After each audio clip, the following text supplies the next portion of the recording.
आप में से बहुत लोग डायबिटीज़ के बारे में सुने होंगे, लेकिन मैं गारंटी देता हूँ बहुत कम लोग डायबिटीज़ को समझते भी होंगे। आज आपका इसके बारे में कॉन्सेप्ट क्लियर कर ही दूंगा। चलिए देखिए, जब हम भोजन खाते हैं तो भोजन के पाचन के बाद बहुत से शुगर के मॉलिक्यूल भोजन से टूटकर ब्लड में एंटर करते हैं। भोजन के पाचन से प्रोटीन, शुगर और फैट के मॉलिक्यूल बनते हैं। जब भोजन के पाचन के बाद खून में शुगर का मॉलिक्यूल बहुत ज़्यादा हो जाता है, तब ये बढ़े हुए शुगर के मॉलिक्यूल को हमारा पैनक्रियाज डिटेक्ट कर लेता है और इंसुलिन नाम के हार्मोन को रिलीज करता है ब्लड में। ये इंसुलिन एक चाबी की तरह होता है। ये हमारे मसल, लीवर और फैट सेल को एक्टिवेट करता है।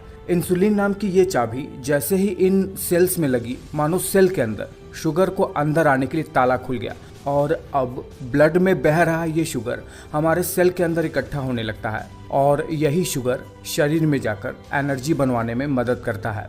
लेकिन जब किसी भी कारण से शरीर में इंसुलिन का निर्माण हो ही नहीं पाता है और ब्लड में बह रहा ये शुगर शरीर के अंदर अब्जॉर्ब हो ही नहीं पाता है अंगों के अंदर, तो इसी कंडीशन को ही डायबिटीज़ कहते हैं। पर ये कैसे हो जाता है कि इंसुलिन का निर्माण ही रुक जाता है और ब्लड में अगर शुगर की मात्रा बहुत ज़्यादा हो जाती है तो बार बार पेशाब क्यों लगता है, शरीर कमज़ोर क्यों हो जाता है, शरीर का क्षरण क्यों होने लगता है?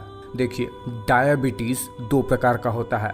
एक होता है टाइप 1 डायबिटीज़ और एक होता है टाइप 2 डायबिटीज़। देखिए, टाइप 1 डायबिटीज़ में क्या होता है, हमारे पैनक्रियाज में मौजूद बीटा सेल्स जो इंसुलिन बनाती हैं, जब शरीर का ही इम्यून सिस्टम अपने बीटा सेल को किल करने लगता है, तब टाइप 1 डायबिटीज़ व्यक्ति को हो जाता है। और ये जनरली छोटी उम्र से ही लोगों में होता है, 12 साल की उम्र से ही, और यंग लोगों में भी ये ज़्यादा देखने को मिलता है।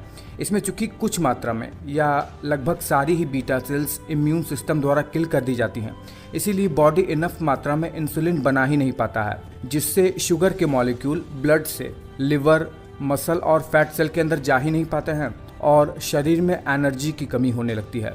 टाइप 2 डायबिटीज़ में क्या होता है, पैनक्रियाज इंसुलिन तो बनाती है, लेकिन हमारे मसल, लिवर और फैट सेल के ऊपर जो रिसेप्टर होते हैं, वो ताला जिसमें इंसुलिन चाबी बनकर इन सेल को खोल सके, वो काम ही नहीं करता है। वो ढंग से इंसुलिन के मॉलिक्यूल को डिटेक्ट ही नहीं कर पाता है, जिससे ब्लड शुगर जो ब्लड में अभी बह रहा है वो सेल के अंदर पहुंच ही नहीं पाता है। और जब सेल के अंदर ये पहुंचेगा ही नहीं तो सेल को एनर्जी कहाँ से मिलेगी? इसीलिए धीरे धीरे व्यक्ति का शरीर क्षरण होने लगता है। टाइप 2 डायबिटीज़ जनरली बड़े उम्र के लोगों को होता है जो ओवरवेट होते हैं।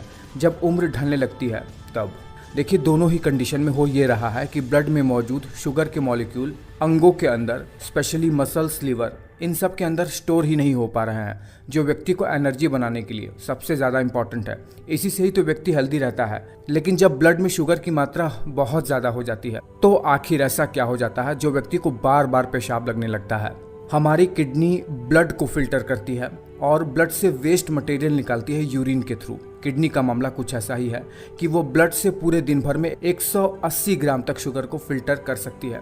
इससे ज़्यादा होने पर किडनी अपनी एबिलिटी खो देती है कि ब्लड में से शुगर के मॉलिक्यूल को फिल्टर कर सके।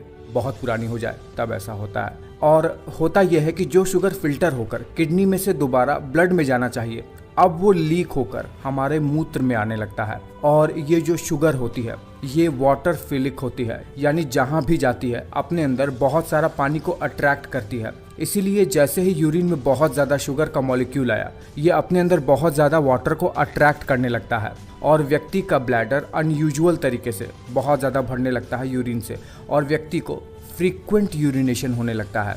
वैसे ये डायबिटीज़ का एक कॉम्प्लिकेशन है, ना कि डायबिटीज़ का सिम्टम। बहुत ही छोटे से वीडियो में ये सारी जानकारी मैंने देने का प्रयास किया है कि आपको बहुत ज़्यादा सोचना ना पड़े।